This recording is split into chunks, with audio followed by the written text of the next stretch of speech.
¿cómo le va? Les saludo, soy Aisa García. Estamos en Sanamente desde el Hotel Nacional de La Habana, Cuba. Es nuestro set de grabación el día de hoy. Y bueno, hay mucho viento, pero el clima está delicioso. Y tengo a un invitado especial, un experto, un médico especialista con más de 30 años de experiencia. Porque claro, para hablar de problemas de la cabeza, del cerebro, problemas que nos pueden dar a cualquiera, para hablar de algo tan sencillo como la cefalea, el dolorcito de cabeza, incluso de tumores cerebrales, necesitamos a un experto. Así que yo le doy la bienvenida al doctor Orestes López Piloto, que es el director del Instituto de Neurología de Cuba y Neurocirugía. Usted es neurocirujano, doctor, y también es profesor. Bueno, gracias por estar hoy con nosotros. Aquí en Sanamente. Nuestro programa se ve en muchísimos canales del mundo, con los que Telesur tiene una buena relación. Y bueno, vamos a contar la importancia de saber qué hacemos cuando nos duele la cabeza. Bueno, lo importante de la cefalea, como en el punto de vista médico, lo conocemos no solamente los neurólogos y los neurocirujanos, es, por supuesto, acudir al médico. La cefalea como tal, la vemos todos los médicos, o sea, atendemos este tipo de patología, pero específicamente los que están especializados en este tipo de esta dolencia son los neurólogos. La cefalea tiene las características que puede ser el debut de cualquier enfermedad del sistema nervioso central. Entonces sí hay que atenderlo con respeto, cuidado y darle seguimiento. Toda cefalea necesita toda la atención del neurólogo o del neurocirujano.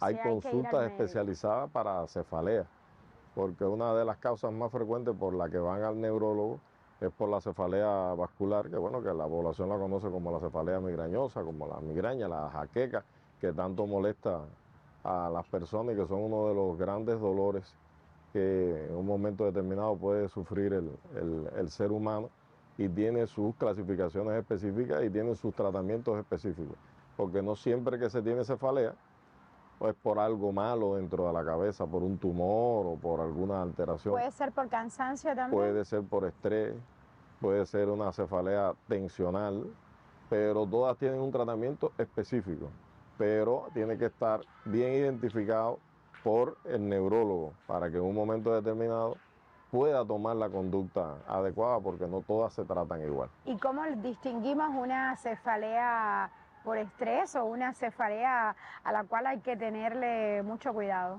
Bueno, es que la cefalea tensional tiene sus características y por supuesto cuando el médico se va al interrogatorio, una de las cosas que tiene sobre todo en la mano es la carga que en un momento determinado tensionalmente pueda afectar. Y desde el punto de vista topográfico tiene una localización completamente diferente a las cefaleas que son por punto de vista vascular, a esta que es desde el punto de vista tensional, tiene una localización fundamentalmente en la parte posterior de la cabeza. Es cuando uno se toca aquí y también le duele esta parte, ¿no? Es que las personas dicen, tengo un dolor en esta parte de atrás que no se me quita, he tomado varios medicamentos y no tengo solución, los que yo siempre me he tomado, nunca han ido al médico. El médico, al interrogar, por supuesto, ve la carga que tiene y puede descartar algunos otros tipos de cefalea que pueden aparecer, y entonces puede diagnosticar este tipo de cefalea tensional, que lleva un tratamiento completamente diferente a los demás tipos de cefalea. Pero uno nunca puede obviar una cefalea. Como muchas veces uno dice, cualquier cosa te puede dar un dolor de cabeza, es verdad que cualquier cosa puede dar un dolor de cabeza, pero todo necesita una atención, desde el chequeo oportuno de la tensión arterial hasta visibles enfermedades que en un momento determinado, la primera sintomatología es la cefalea. Es un síntoma muy cotidiano en la práctica de la neurología y la neurocirugía, y nunca ningún neurólogo, ningún neurocirujano va a minimizar este síntoma tan frecuente en nuestras especialidades, el 95% de patologías del sistema nervioso central puede aparecer con esta sintomatología de cefalea. ¿Cuántas enfermedades están asociadas al cerebro? ¿Cuáles son las más importantes, digamos? Hay muchas. Empezamos por la cefalea y terminamos los tumores, pero en ese recorrido... De hecho, por eso es que existen las especialidades, ¿no? Porque es el estudio de esas disímiles cantidades de enfermedades desde el punto de vista neurológico, que está la especialidad de neurología, a la que también represento como director del instituto, y esas mismas especialidades muchas veces tienen una solución quirúrgica, y esa es nuestra especialidad de neurocirugía, donde confluye muy bien en el Instituto de Neurología y Neurocirugía, además con otras ciencias afines.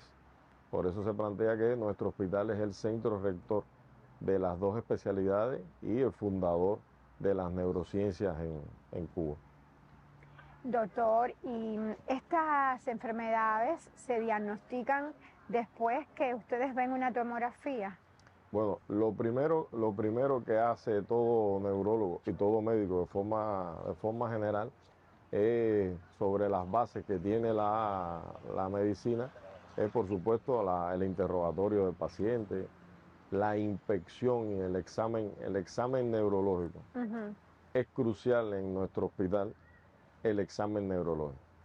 El examen neurológico nos da el 80% de lo que tiene ese paciente. Ustedes trabajan mucho también en la clínica. Es fundamental. ¿Por qué el médico cubano hace tanto hincapié en lo que es la clínica? Bueno, toman en cuenta obviamente los estudios, pero priorizan mucho la clínica. Es nuestra diferencia en el mundo entero. Nosotros tocamos al paciente. Es obligatorio para nosotros tocar al paciente. El médico que no toca al paciente se confunde. Se confunde desde el diagnóstico y por supuesto se va a confundir en el tratamiento y se va a confundir en la técnica quirúrgica. Y por supuesto los exámenes complementarios siempre han sido obligatorios. Pero la clínica nunca se ha apartado del médico cubano, del neurólogo cubano. Y nuestro hospital hace gala de ese examen clínico. Nosotros tenemos pases de visita, tenemos discusiones diarias, discusiones en el hospital, como se debe hacer en todo hospital. Claro, porque ustedes trabajan como equipo multidisciplinario. Sí, por supuesto, tenemos un equipo multidisciplinario que en realidad hace que la atención del paciente sea integral, en todos los sentidos, integral en todos los sentidos. Y por supuesto, a nosotros también, a pesar de que esto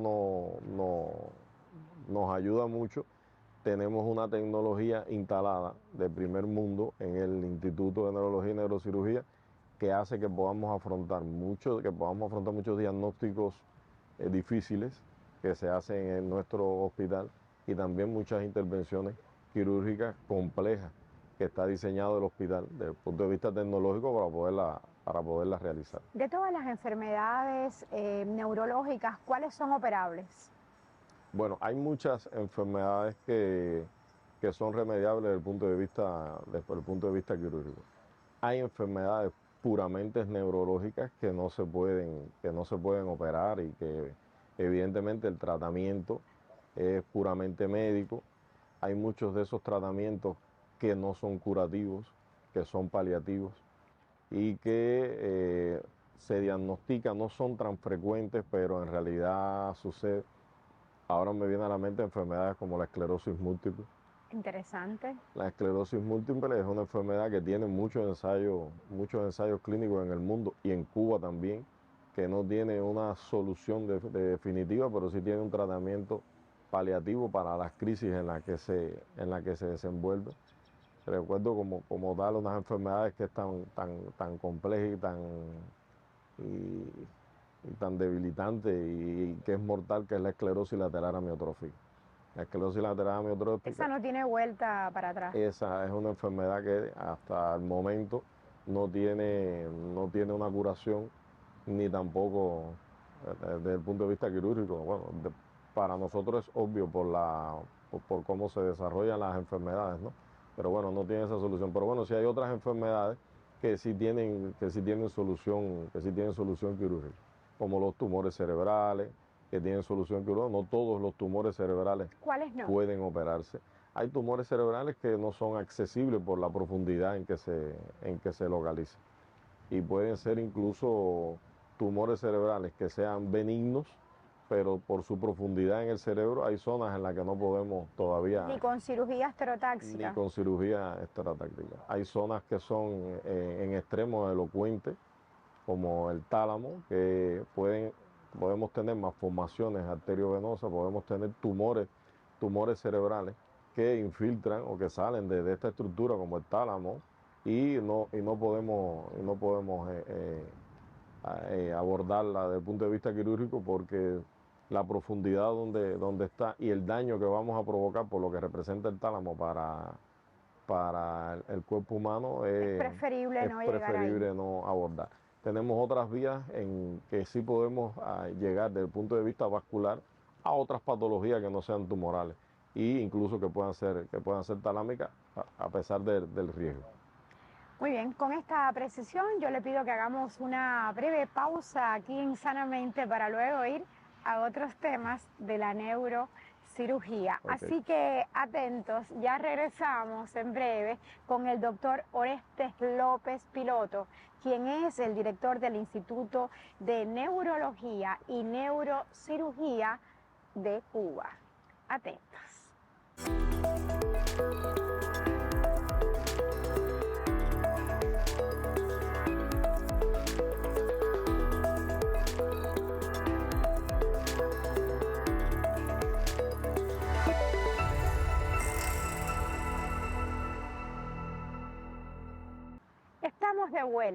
Estamos de vuelta en Sanamente, hablando con el doctor Orestes López Piloto, quien es director del Instituto de Neurología y Neurocirugía de Cuba. Él es neurocirujano, obviamente es profesor también y es especialista de segundo grado.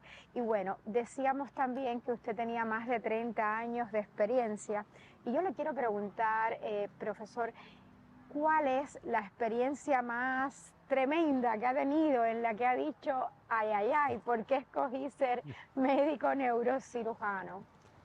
Hay veces que nosotros estamos operando lesiones bien complejas en la profundidad del cerebro. Cuando uno lleva un tiempo en la especialidad, ¿nada le sorprende o si hay casos que le sorprenden? Yo creo que más de 30 años ya es que yo no soy tan viejo. Claro. Pero hay veces que uno está operando en la profundidad del cerebro tumores que son de la región pineal, que para mí es una de las cirugías, si no la cirugía más compleja que hace el neurocirujano, no solamente por la profundidad donde se trabaja, sino sobre las estructuras venosas profundas del cerebro donde se trabaja.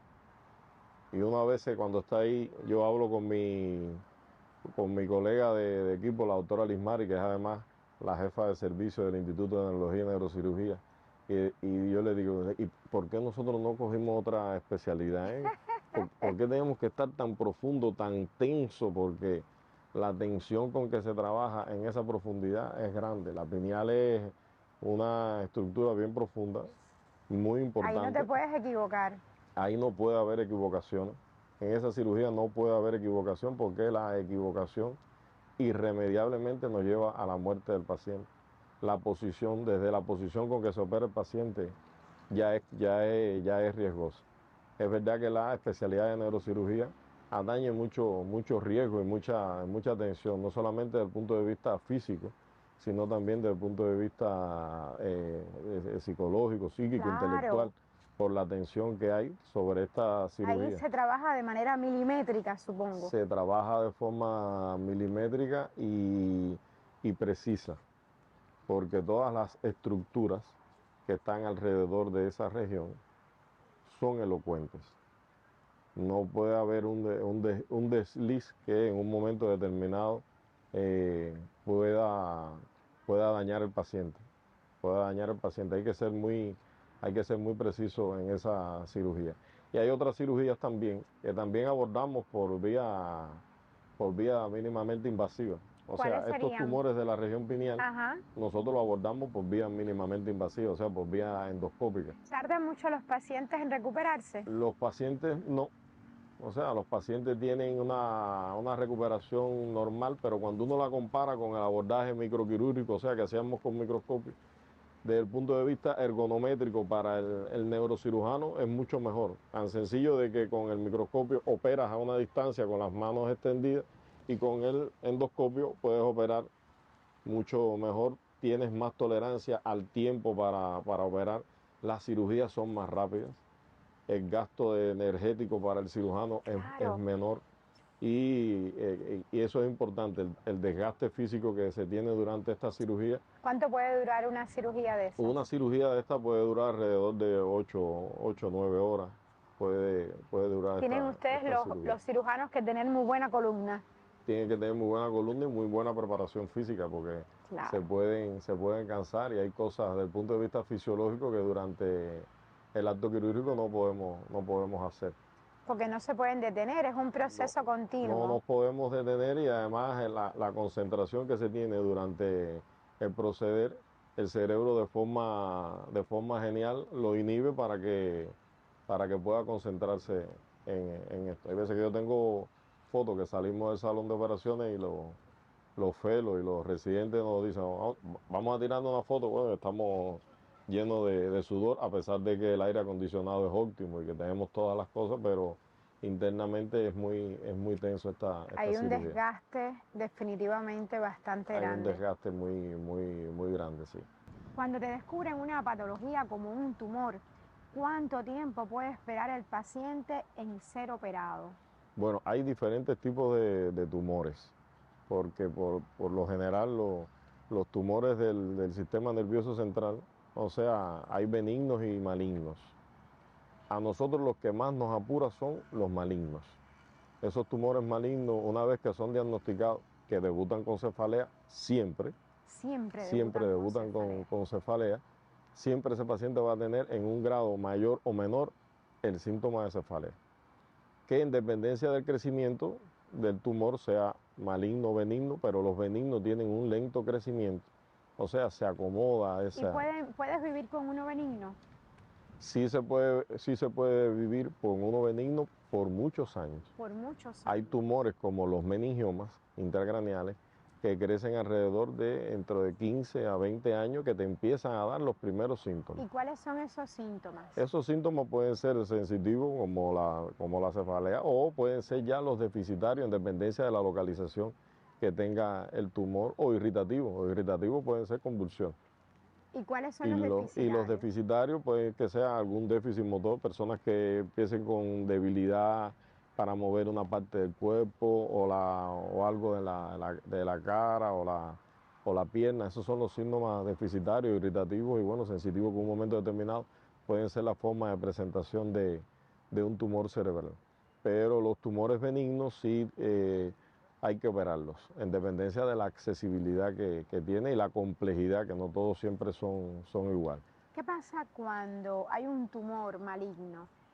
¿Alguna parte del cuerpo se ve afectada? ¿Por qué es tan importante el cerebro? Sí, lo que conocemos como cerebro. Los tumores cerebrales malignos son tumores que son infiltrativos del cerebro. O sea, que salen desde el mismo cerebro infiltrando las estructuras.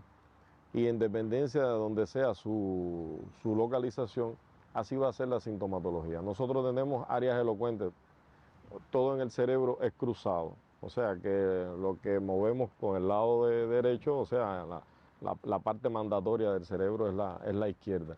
Y ese es el hemisferio dominante para las personas que son diestras e inversamente para el otro tipo de personas.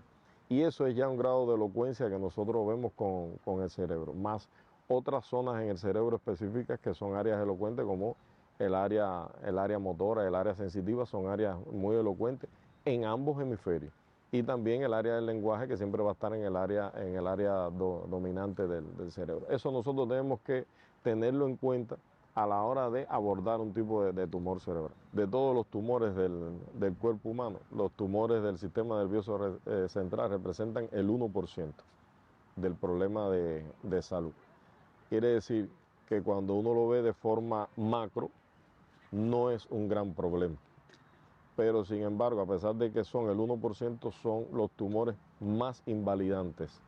O sea, de la invalidación que provoca, son el número 1 también.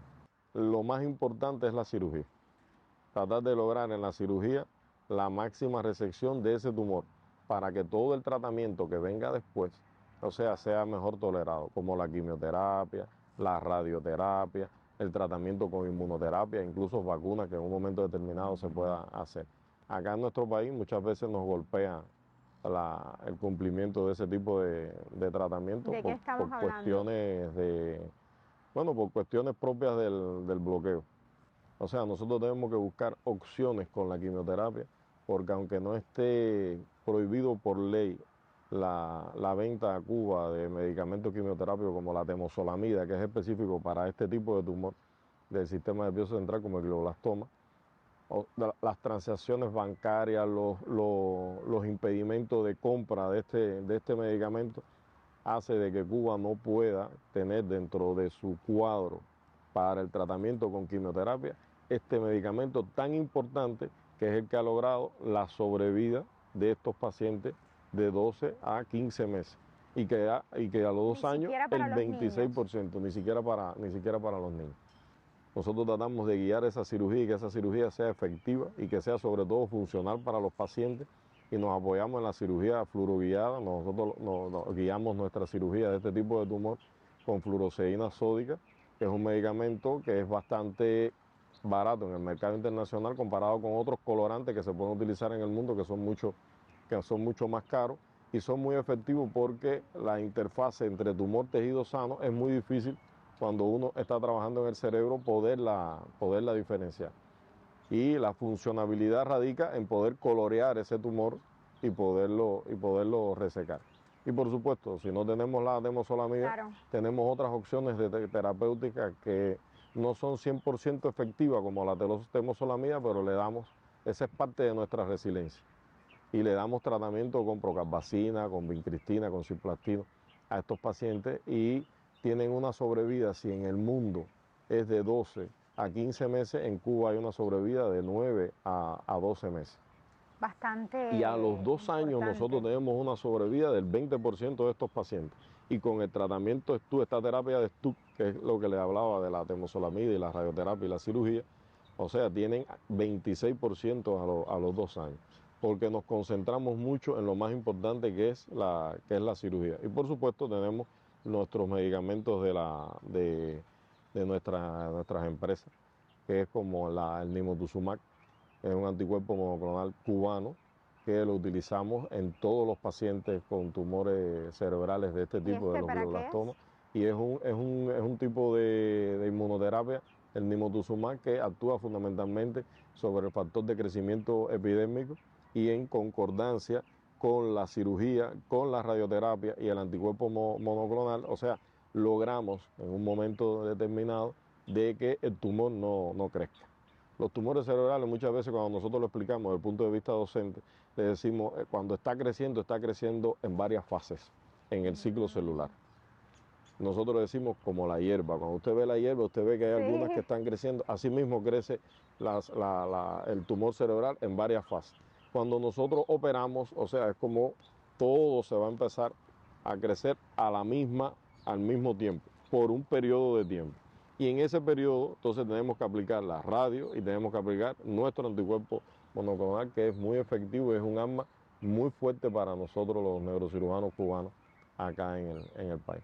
De eso hablaba cuando mencionaba la palabra resiliencia. Definitivamente Cuba se ha hecho de sus propios medicamentos, tratamientos, para poder librarse de este bloqueo de más de 6 décadas. Felicidades, felicidades, doctor Orestes López. Muchas gracias. Piloto, gracias por estar con nosotros, su explicación súper valiosa. Muchas gracias. Nos deja con ese sabor de que hay esperanza. Sí, cómo no. De que todos estos problemas tienen su solución y se pueden curar. Perfecto. Muchas gracias, doctor. Un gustazo estar aquí con ustedes. Gracias. Muchas gracias. Y bueno, con esto nos despedimos en Sanamente, aquí desde el Hotel Nacional de Cuba. Y esperamos verlos en otra próxima edición, no sin antes desearles que su día, su noche, toda su jornada siga siendo maravillosa. Hasta pronto.